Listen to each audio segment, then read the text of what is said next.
Hello everyone, I am Bhavna Mishra and I have secured All India Rank 13 in Indian Statistical Services Examination of 2021 batch, and I am currently posted as Assistant Director in Ministry of Statistics and Program Implementation, and my office is SDRD, that is Survey Design and Research Division. So here I'm going to share the strategy and all the things that I followed during my preparation to crack this exam.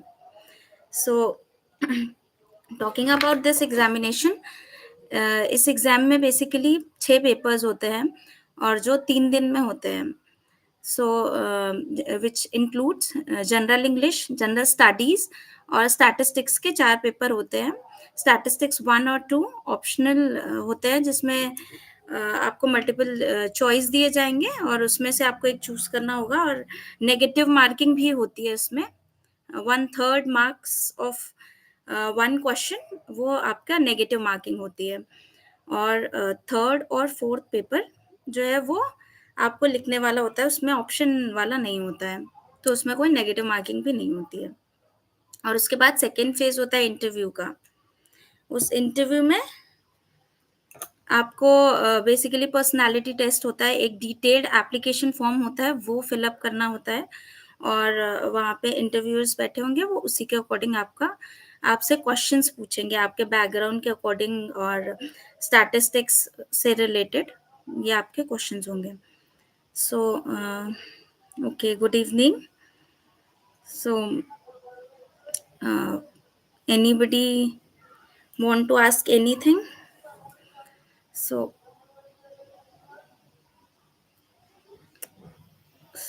basically, if I talk about my strategy about this examination, so basically मैंने 2017 में अपना post graduation किया था Lucknow university से। उसके बाद मैंने coaching join की, नीरज अवस्थी की आईएसएस कोचिंग लखनऊ, उसका नाम है। सो बेसिकली उससे मुझे काफ़ी गाइडेंस मिला। हालाँकि आप अगर कोचिंग नहीं भी ज्वाइन करते हैं तब भी आप इस एग्ज़ाम को क्रैक कर सकते हैं, क्योंकि मैंने बहुत लोगों को देखा है जो इस एग्ज़ाम को बिना कोचिंग के भी क्लियर किए हैं। सो उसके बाद मैंने अपना फर्स्ट अटेम्प्ट दिया और फर्स्ट अटेम्प्ट में मेरा रिटन बेसिकली क्लियर हो गया था, बट मेरा इंटरव्यू तक क्लियर नहीं हो पाया, तो मेरा फाइनल सिलेक्शन नहीं हो पाया। सेकंड अटेम्प्ट में मेरा रिटन भी क्लियर नहीं हुआ और थर्ड अटेम्प्ट में मेरा फाइनल सिलेक्शन हो गया। तो इस जर्नी के दौरान बहुत सारे अप्स एंड डाउन्स आए और मैं अपने सक्सेस का क्रेडिट जो है मैं अपनी फैमिली को, मम्मी-पापा को, अपने फ्रेंड्स को, अपने गुरु को, इन सबको देना चाहूँगी। सो अच्छा, तो एक क्वेश्चन है मोटिवेटेड कैसे रहें? सो बेसिकली क्या है कि आपको अपना फ्रेंड सर्कल ऐसा रखना है और ऐसे लोगों से आपको डायरेक्टली बात करते रहना है जो कहीं न कहीं इस स्ट्रीम से जुड़े हुए हैं। तो मैंने इस दौरान अपने फ्रेंड सर्कल से पूरा बात करके मैं मोटिवेटेड रहती थी और अपने गुरु से अपने जो भी लखनऊ यूनिवर्सिटी के टीचर्स थे और साथ में मेरे कोचिंग के टीचर्स से उनसे बात करके और साथ में अपने टेस्ट मैं देती रहती थी। उसमें मैंने टेस्ट भी जॉइन कर रखा था, तो टेस्ट देके मुझे अपनी पोज़ीशन पता चलती थी कि मैं अभी इस रैंक में आ रही हूँ। सर रैंकिंग देते थे, तो उस रैंक से मुझे पता चलता था कि अभी मेरा प्रिपरेशन कैसा चल रहा है। तो उस अकॉर्डिंग जब मुझे लगता था कि हाँ, अभी मेरा ऊपर जा रहा है रैंक, तो अभी अच्छा है। जब तैयारी अच्छी हो रही है तो अच्छा फ़ील हो रहा है। तो सर भी मोटिवेट करते रहते थे।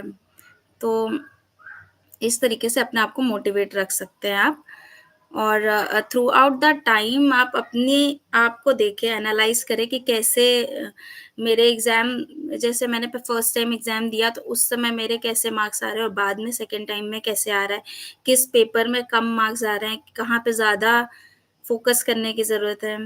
तो ये सब देख के आप उसी अकॉर्डिंग प्लान कर सकते हैं और उसी अकॉर्डिंग आप मोटिवेट रह सकते हैं कि जिस हिसाब से आपके मार्क्स आ रहे हैं कि आपको इस फ़ील्ड में मेरे कम मार्क्स आए, इस सब्जेक्ट में मेरे कम मार्क्स आए, तो इस सब्जेक्ट में मुझे अच्छे से इम्प्रूवमेंट करना है। तो उसके लिए मैं क्या करती थी, मैं जो भी प्रीवियस टॉपर्स रहे, उनके वीडियोज़ मेरे टाइम पे भी आ गए थे। तो यूट्यूब में मैं कई सारे वीडियोज़ देखती थी, उनको देख के, उनको एनालाइज़ करके कि उन्होंने कौन-कौन से सोर्स को फ़ॉलो किया, उस सोर्स को फ़ॉलो करती थी। और समटाइम्स क्या उनकी कुछ-कुछ स्ट्रैटेजीज़ जो थी, वो मैंने भी इम्प्लीमेंट किया अपने एग्ज़ामिनेशन देने में, तो वो भी काफ़ी काम आई। ओके। और अगर बात करें इसके एग्ज़ाम की, तो जनरल इंग्लिश जो है, अगर हम सबसे पहला एग्ज़ाम बात करें तो उसमें कुछ बहुत ज़्यादा प्रिपरेशन करने की ज़रूरत नहीं है मेरे हिसाब से। तो उसमें मैंने एसे के लिए 151 एसेस बाय अरिहंत की बुक फ़ॉलो की थी, और साथ में मैं एसे में कुछ एक्स्ट्रा इंक्लूड करने के लिए करंट अफ़ेयर्स के की चीज़ें भी उसमें ऐड करती थी। सपोज़ कोई टॉपिक आया विमेन एम्पावरमेंट, तो उससे रिलेटेड जो करंट अफ़ेयर में चल रहा है वो भी इंक्लूड करती थी, और जो कॉन्स्टिट्यूशन से रिलेटेड प्रोविज़न्स हैं, जो मैंने ऑलरेडी जनरल स्टडीज़ के पेपर के लिए भी प्रिपेयर किया है, तो उसको भी मैं अपने एसे में ऐड कर लेती थी। साथ में कोई अगर किसी का कोट रहता है इस चीज़ से रिलेटेड, जो भी टॉपिक है उससे रिलेटेड, तो उस कोट को मेंशन कर देती थी। तो और साथ में जो फ्रेजेस, वर्ड्स, इन सब के क्वेश्चंस रहते थे, उसको मैंने एक जनरल से एसएससी की एक बुक आती है, तो एसएससी की कोई भी बुक आप उठा लीजिए, तो उसमें वर्ड्स और जो भी वो सेंटेंस करेक्शन जो भी है, उन सबको आप उसको भी देख सकते हैं। उसके अकॉर्डिंग ही लगभग-लगभग वैसे ही आता है, अदरवाइज़ आप प्रीवियस ईयर पेपर्स देखिए, तो उसको देख के आप अच्छे से प्रिपरेशन कर सकते हैं। और कमिंग टू जनरल स्टडीज़, तो जनरल स्टडीज़ में politics, history, current affair, geography, इन सब से आता है। तो मैंने तो एक जनरल स्टडीज़ की अरिहंत की बुक ले ली थी, और उससे छोटे-छोटे पोर्शंस मैंने प्रीवियस ईयर क्वेश्चंस देखे, और प्रीवियस ईयर क्वेश्चन देख के अकॉर्डिंगली जो कई सारे क्वेश्चंस होते हैं जो बहुत बार रिपीट होते हैं, उन रिपीटेड क्वेश्चंस को, जो सबसे ज़्यादा बार रिपीट हो रहे हैं, उनको मैंने कई बार-बार पढ़ा, बार-बार लिखा, और लिखने की कोशिश की कि कितना इफ़ेक्टिव वे में उसको लिख सकते हैं, कितने सारे लाइक सपोज़ कोई भी करंट अफ़ेयर का क्वेश्चन आता है, तो उसमें हम सुप्रीम कोर्ट जजमेंट को यूज़ कर सकते हैं, और पॉलिटी के आर्टिकल्स को यूज़ कर सकते हैं। Hmm, okay. और coming to next exam, statistics paper 1, तो इसके लिए मैंने गुप्ता कपूर की बुक फ़ॉलो की थी, और गुप्ता कपूर की फंडामेंटल ऑफ मैथमेटिकल स्टैटिस्टिक्स, ये बुक फ़ॉलो की थी। और साथ में न्यूमेरिकल एनालिसिस के लिए कृष्णा पब्लिकेशन की बुक फ़ॉलो की थी, और कंप्यूटर के लिए कंप्यूटर की आप कोई भी बुक फ़ॉलो कर सकते हैं। वैसे मैंने कंप्यूटर के जितने भी प्रीवियस ईयर क्वेश्चंस हैं, उनको लिस्ट आउट कर लिया था। उसके अकॉर्डिंग अपने टॉपिक्स देख लिए थे, और उस टॉपिक से रिलेटेड मैंने अपने सेल्फ नोट्स बना लिए थे इंटरनेट से देख के। तो अगर आप कंप्यूटर्स को अच्छे से प्रिपेयर करते हैं, तो बेसिकली आपका एक ऐड ऑन होता है, क्योंकि ज़्यादातर लोग कंप्यूटर और ये सारी चीज़ों को छोड़ देते हैं, कंप्यूटर और को बहुत हल्के में ले लेते हैं। लेकिन अगर आप उधर से एक्स्ट्रा मार्क्स ले आते हैं, तो आपका एक पॉज़िटिव पॉइंट होता है। फिर अगर हम आए पेपर 2 में, तो यहाँ इन्फरेंस के लिए भी मैंने fundamental of mathematical statistics Gupta and Kapoor book को फॉलो किया था, और साथ में टाइम सीरीज और इकोनोमेट्रिक्स, अच्छा वो तो पेपर 3 में आता है हाउएवर, तो पेपर 2 के लिए इतना। और साथ में हाँ, ऑफिशियल स्टैटिस्टिक्स जो है, उसके लिए भी मैंने ministry of statistics and programme implementation की साइट में जाके, वहाँ से एनएसएसओ का क्या स्ट्रक्चर है उसको देख के मैंने उससे रिलेटेड जो क्वेश्चंस आते हैं उसको फॉलो किया था। However previous year questions are very important, तो अगर आप प्रीवियस ईयर क्वेश्चंस देखें और उसके अकॉर्डिंग कि कौन से क्वेश्चन से ज़्यादा आ रहा है, सो बेसिकली अगर कोई भी क्वेश्चन एक बार भी आता है, तो आप उससे रिलेटेड सारी बैकग्राउंड इन्फॉर्मेशन जो है ऑब्जेक्टिव टाइप पेपर के हिसाब से वो आप पूरा बैकग्राउंड अगर प्रिपेयर कर ले तो वो अगले एग्ज़ाम में आपके काम आ सकता है। तो अच्छा, अगर पेपर 3 की बात करें, सो पेपर 3 में हमारा टाइम सीरीज़, इकोनोमेट्रिक्स और इंडेक्स नंबर्स एटसेट्रा ये सब आता है। तो इसमें मैंने fundamental of applied statistics book Gupta and Kapoor के द्वारा वो फ़ॉलो की थी, और साथ में बाकी कुछ चीज़ों के लिए इकोनोमेट्रिक्स एटसेट्रा के लिए मैंने शलभ सर जो हैं आईआईटी कानपुर के, तो उनके नोट्स फॉलो किए थे। वो आपको नेट में कहीं मिल जाएँगे। और साथ में पेपर 4 में 7 ऑप्शंस होते हैं, उसमें से आपको कोई 2 ऑप्शन चूज़ करने होते हैं। तो सो उन 2 ऑप्शंस में मैंने चूज़ किया था डेमोग्राफी और design of experiment. So demography में फिर वही मैंने fundamental of applied statistics Gupta and Kapoor वो फॉलो की थी, और नेक्स्ट जो है डिज़ाइन ऑफ एक्सपेरिमेंट के लिए भी मैंने सेम बुक फॉलो की थी। हाउएवर कंफाउंडिंग के लिए मैंने आईएएस आरआई की साइट पे जाके उनके नोट्स को फॉलो किया था। और ओके, तो क्वेश्चन आया है कि आपने कौन सी मिस्टेक्स करी थी। तो मैंने मिस्टेक किया था कि फर्स्ट टाइम में जो फर्स्ट बार पहली बार मैंने प्रिपरेशन जो किया था उसमें मैंने ये मिस्टेक की थी कि मैंने फर्स्ट पेपर को उतना अच्छे से प्रिपेयर नहीं किया था, और मैंने कई सारे उसमें नेगेटिव अटेम्प्ट किए थे जिसमें मेरे आंसर नेगेटिव में गए, बहुत सारे आंसर नेगेटिव में गए। तो और उसकी वजह से मेरे जो है रिटन में मार्क्स काफ़ी कम पड़ गए थे। हाउएवर इंटरव्यू में मेरे 200 में 130 आए थे। तो ये मैंने मिस्टेक की थी।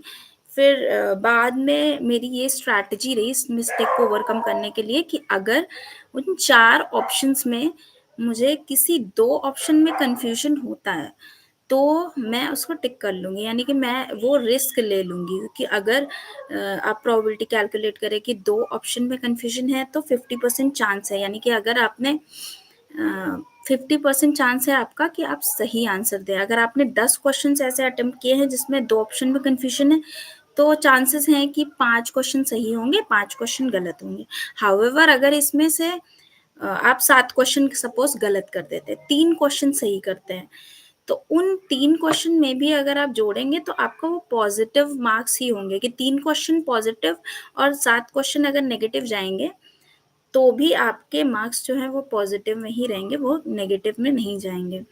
तो ये सोच के मैंने ये वाला रिस्क नेक्स्ट टाइम में ले लिया था, नेक्स्ट टू नेक्स्ट टाइम में। और नेक्स्ट टाइम में मैंने पेपर 3 को थोड़ा हल्के में ले लिया था ओवरऑल। तो पेपर 3 में मेरी इतना राइटिंग प्रैक्टिस नहीं रही थी। इस वजह से मेरा सेकंड टाइम में सिलेक्शन नहीं हो पाया था, इवन रिटन भी नहीं हो पाया था। तो ये मेरी गलती रही थी। तो ओवरऑल जब कभी भी आपको लगे कि आपकी प्रिपरेशन अच्छी हो गई है, तो आप एक बार प्रीवियस ईयर क्वेश्चन पेपर कोई भी उठा के आप अपने आप लगा के देखिए। फिर आपको पता चलेगा कि आपके कितने मार्क्स, फिर आपको अपने आप से कैलकुलेट करके देखिए कितने मार्क्स आ रहे हैं। जब आप देखेंगे कि आपका जो आपने सोचा था उससे कितना मार्क्स कम आ रहा है, तब आपको पता चलेगा कि आपकी तैयारी असल में कम है। क्योंकि जो टारगेट रखते हैं वो जनरली टारगेट जितना कट ऑफ जाता है उससे ज़्यादा ही रखना चाहिए। कि मैंने टारगेट रखा था कि मेरा मिनिमम 550 आए रिटन में, बट मेरा कभी आया नहीं। ना मेरे एग्ज़ामिनेशन में भी नहीं आया हाउएवर, लेकिन इतना टारगेट रखते थे कि इतना 550 का टारगेट अगर रखते हैं रिटन में तो एटलीस्ट 500 तक तो आ ही जाए written.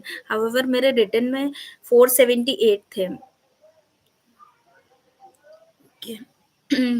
So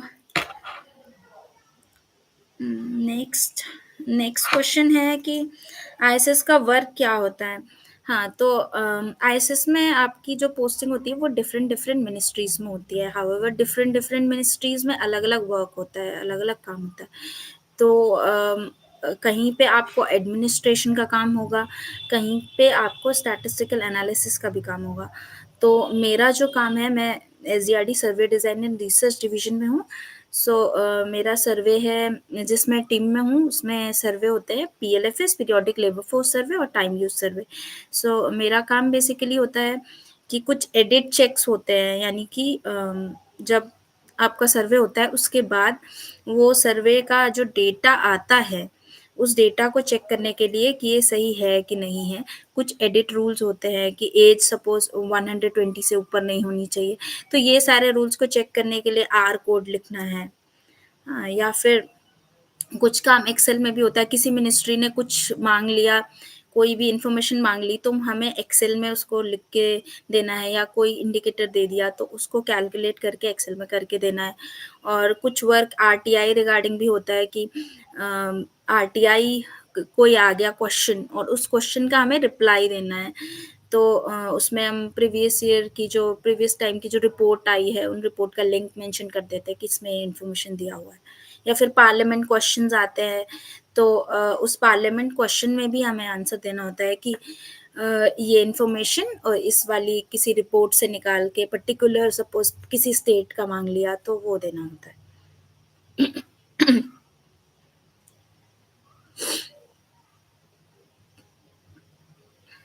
okay, so next question is PYQ, previous year questions कैसे एनालाइज करना चाहिए। सो बेसिकली आप प्रीवियस ईयर क्वेश्चंस पहले तो देखेंगे कि क्या-क्या अपना सिलेबस है। फिर उस सिलेबस के अकॉर्डिंग पर्टिकुलरली सपोज़ मैंने लिया टाइम सीरीज़, तो उसमें कितने क्वेश्चंस आ रहे हैं, उसमें कितने मार्क्स के क्वेश्चन आ रहे हैं। फिर कितने मार्क्स में से हर ईयर में हम देखेंगे कितने-कितने मार्क्स का आ रहा है क्वेश्चन। फिर उसमें देखेंगे कि कौन-सा क्वेश्चन है जो रिपीट हो रहा है। मैं एक पेज में बेसिकली लिख लेती थी जो भी टॉपिक मुझे प्रिपेयर करना है, जिसके लिए नोट्स बनाना है, तो उस पेज में एक पेज में मैंने लिख लिया कि उस टॉपिक के ये क्वेश्चंस आ रहे हैं और इसमें ये क्वेश्चन है, ये 3 बार रिपीट हो रहा है, 3 साल आया है, ये क्वेश्चन 2 साल आया है, ये क्वेश्चन 4 साल आया है। जो क्वेश्चन 4 बार आया है वो तो बहुत इम्पोर्टेंट हो गया, तो उसको मैंने सबसे पहले प्रिपेयर किया। फिर नेक्स्ट जो 3 बार आया है, जो 2 बार आया है, ऐसे करके मैंने उसको प्रायोरिटी एक डिसाइड कर लिया कि किस क्वेश्चन को ज़्यादा अच्छे से प्रिपेयर करना है, किस क्वेश्चन को के आने के ज़्यादा चांसेस हैं। तो ऐसे आप एनालाइज कर सकते हैं। Next why UPSC, so basically that was my dream because क्या है कि मैंने स्टैटिस्टिक्स बैकग्राउंड में ही पूरा पढ़ाई की, तो शुरू से ही इस एग्ज़ाम का नाम सुना था कि ये this is the best service. Statistics के अगर फील्ड में आप देखें तो इंडिया के लेवल पे जो बेस्ट सर्विस है वो इंडियन स्टैटिस्टिकल सर्विसेज है। तो ये सुन के मुझे ये लगा कि हाँ, मुझे इस चीज़ की प्रिपरेशन करनी चाहिए और मुझे इस सब्जेक्ट में इंटरेस्ट था और इस सब्जेक्ट में डेटा एनालिसिस एक्सेट्रा करने में मुझे अच्छा लगता था। That is why I choose that UPSC. And apart from that ये है कि इस सर्विस में कोई भी इंसान आ सकता है। कभी इस सर्विस में आपने कभी सुना नहीं होगा कि कोई फ्रॉड हुआ या कोई एग्ज़ाम पेपर लीक हुआ या ऐसा कुछ। जनरली यूपीएससी में ऐसा कभी नहीं हुआ, इसलिए इसमें फ़ेथ ज़्यादा है थोड़ा लोगों को कि हाँ, यहाँ पे मेहनत थोड़ा ज़्यादा है लेकिन आपको आउटकम मिलेगा अगर आप अच्छे से तैयारी करेंगे। तो आपका स्टडी शेड्यूल कैसे रहा था? ये क्वेश्चन आया है। सो मेरा बेसिकली शेड्यूल ये रहता था कि शुरू में तो जैसे ही एग्ज़ाम हुआ उसके बाद तो 1-2 महीने तक जो पेपर्स हैं, प्रीवियस ईयर पेपर्स हैं, उसको मैंने देखा। प्रीवियस ईयर क्वेश्चन पेपर देख के एनालाइज़ किया कि कौन-सा टॉपिक सेलेक्ट करना है, क्या करना है। उसके बाद जो प्रीवियस ईयर में अगर मैंने एग्ज़ाम दिया हुआ हो तो उसको क्या-क्या मिस्टेक किया, और शेड्यूल इस तरीके से रहता था कि सुबह उठ के मेरा पर्टिकुलरली सबसे पहले मैं द हिंदू एनालिसिस वीर तालियान का देखती थी। सो बेसिकली वो बहुत अच्छे से करंट अफ़ेयर समझाते थे, तो मुझे उससे और उनका मोटिवेशन बहुत हाई रहता था, उनको उनकी बातें सुन के मेरा खुद का मोटिवेशन भी हाई रहता था, तो मैं वो सबसे पहले वो सुनती थी और सुबह सपोज़ 8 या 9 बजे उठ गए, उसके बाद फिर उठ के 1 घंटा ये सुन के देन फिर नाश्ता करके, फिर मेरा रहता था कि बैठना है, पढ़ाई करना है, किस हिसाब से कि एक दिन में 2 पेपर ले लिया, 2 पेपर लेके डिवाइड कर लिया कि आज मुझे ये सेक्शन को इतना टाइम देना है, इस सेक्शन को इतना टाइम देना है, तो ऐसे करके 3-4 घंटे बैठ लिया, फिर खाना खा के आराम करके टहल के, फिर 3-4 घंटे ऐसे पढ़ लिया। ऐसे करके मोटा-मोटी 10 घंटे तक लास्ट के जब 3 महीने बाकी होते हैं, तो फिर मोटा-मोटी लगभग 10 घंटे पर डे के हिसाब से ऐसे ही एक टारगेट बना के कि 1 घंटे में मुझे ये कंप्लीट करना है, 2 घंटे में ये कंप्लीट करना है। तो और साथ में मैं स्टॉपवॉच अपने साथ रखती थी कि ताकि मुझे पता चले कि एग्ज़ैक्टली कितने टाइम में राइटिंग प्रैक्टिस जब करनी है या जो भी करना है, तो वो कितने टाइम में मैं कितना लिख पा रही हूँ, कितना क्वेश्चन उस हिसाब से मैं कर पा रही हूँ। जैसे पूरा एग्ज़ामिनेशन का जो टाइम है, उससे थोड़ा कम टाइम लेके अगर 3 घंटे का एग्ज़ाम है तो मैं ढाई घंटे का टाइम लेती थी, उसमें मैं कोशिश करती थी कि सारा पेपर मैं लिख सकूँ। तो ऐसे प्रैक्टिस करती थी मैं।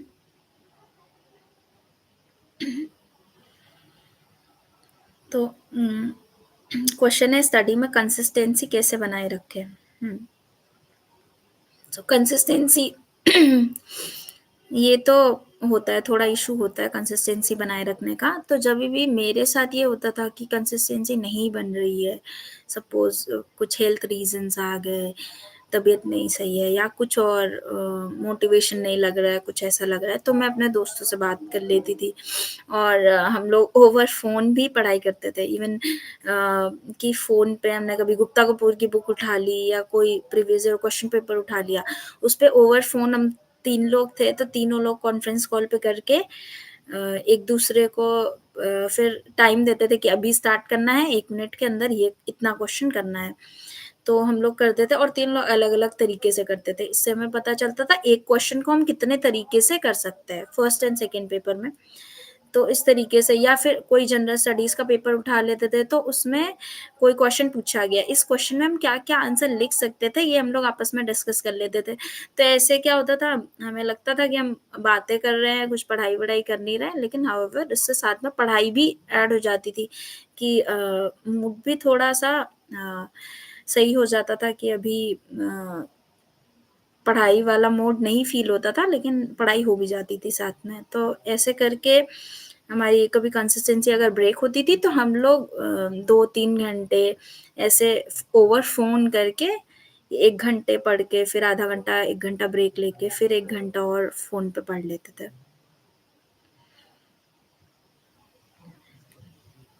अ,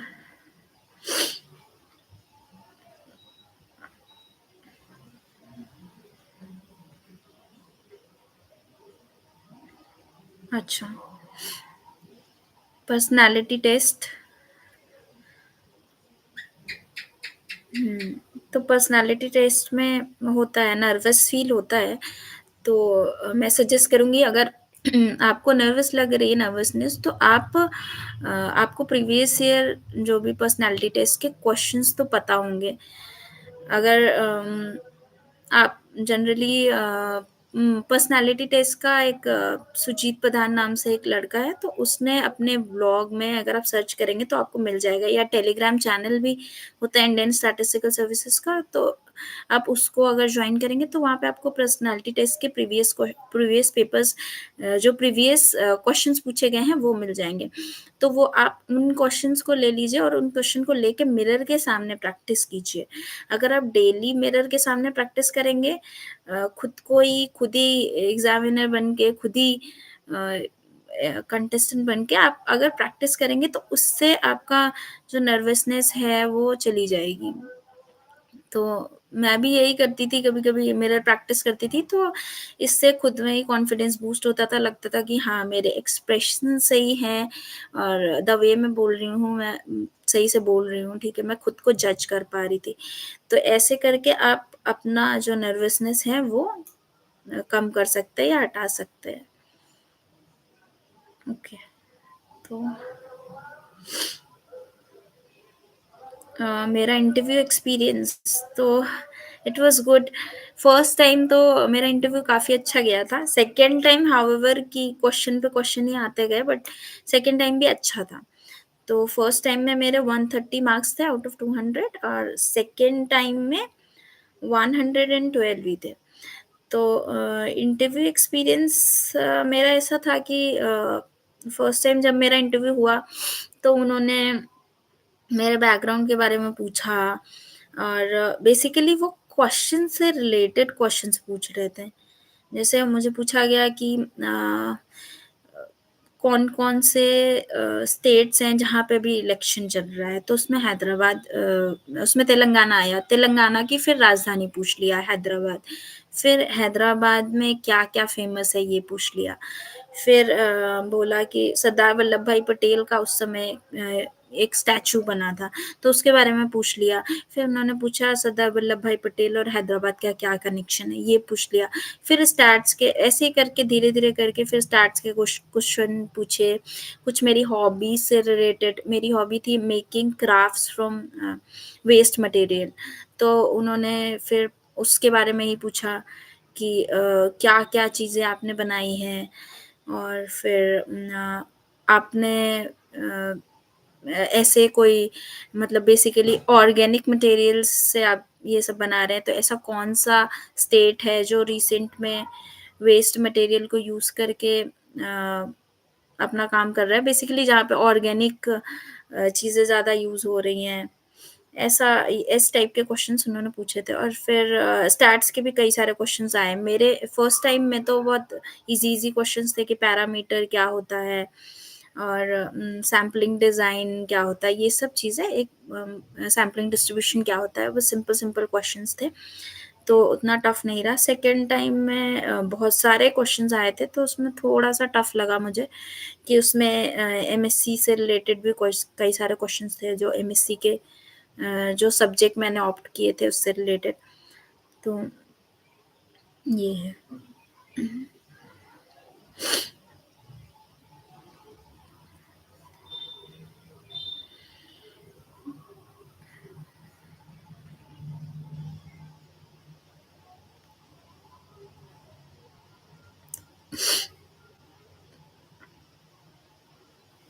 तो रिवीजन के बारे में क्वेश्चन है।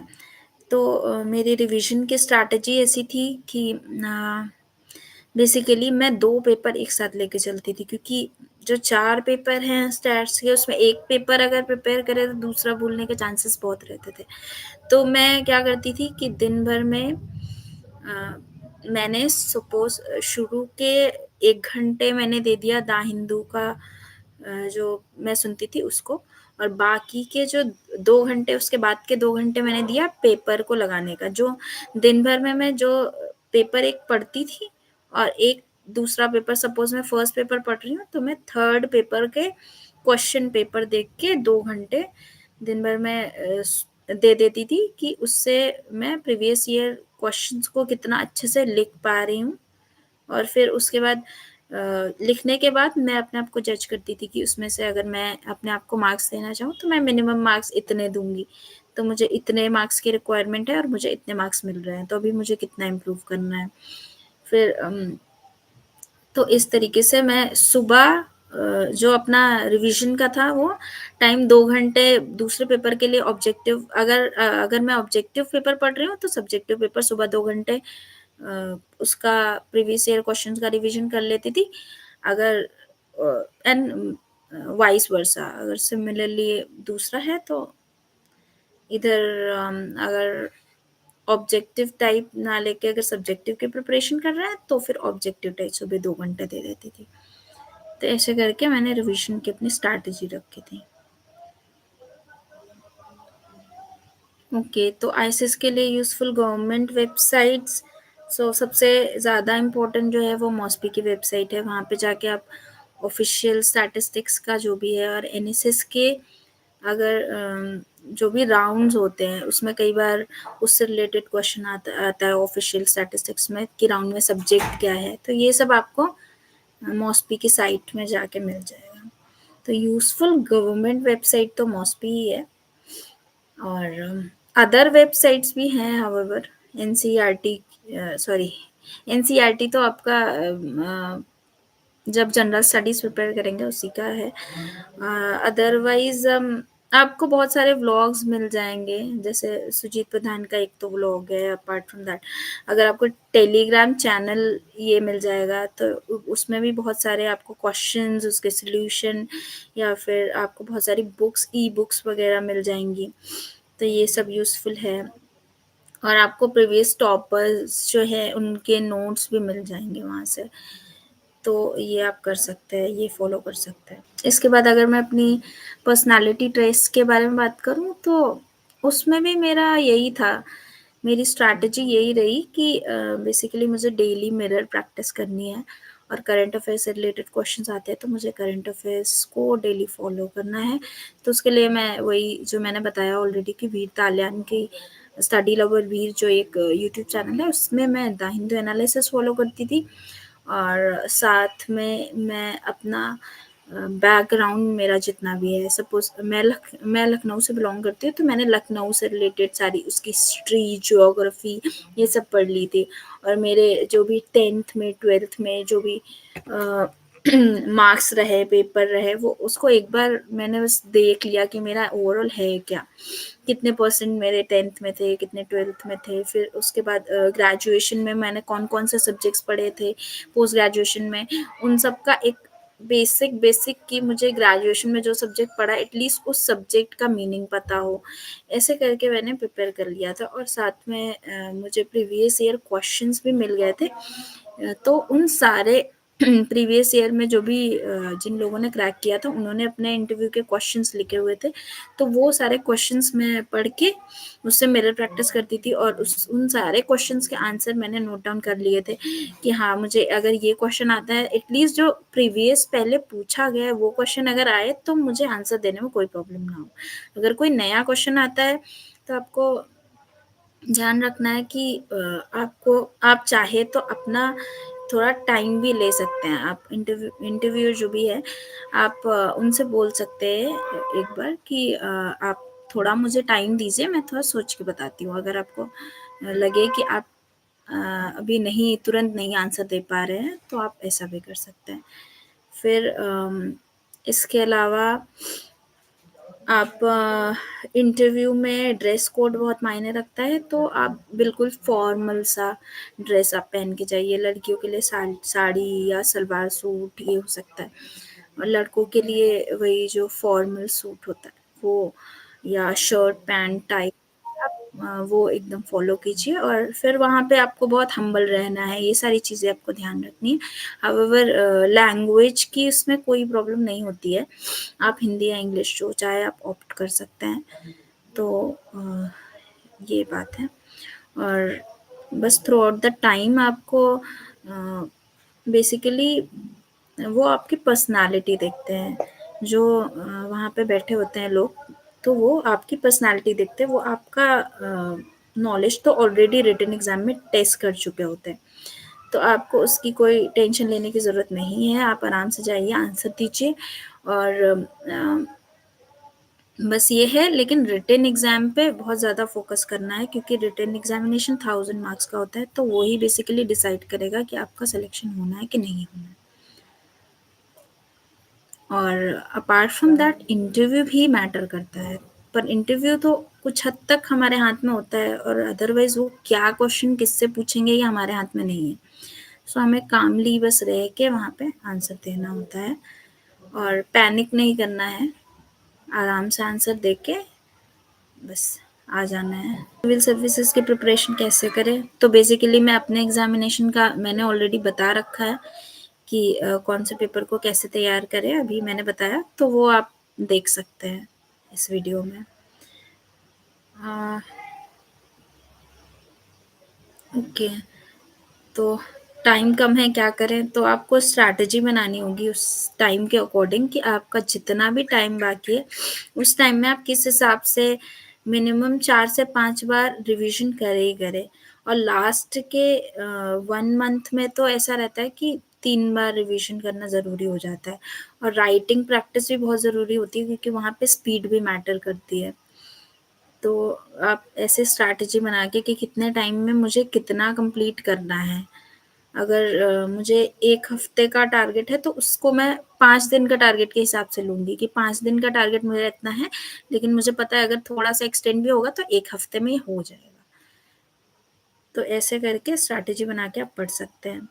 कंप्यूटर साइंस में मैंने ऑलरेडी बताया हुआ है कि आप प्रीवियस ईयर क्वेश्चंस देखिए, प्रीवियस ईयर क्वेश्चंस देख के जो टॉपिक्स बहुत बार रिपीट हो रहे हैं उन टॉपिक को आप राइट डाउन कर लीजिए और उससे इंटरनेट में देख के आप नोट्स बना लीजिए। जो क्वेश्चंस प्रीवियसली पूछे गए हैं उनको लिख लीजिए ताकि वो क्वेश्चन अगर रिपीट हो तो आपका वो मार्क्स ना जाए। So I think there are no more questions.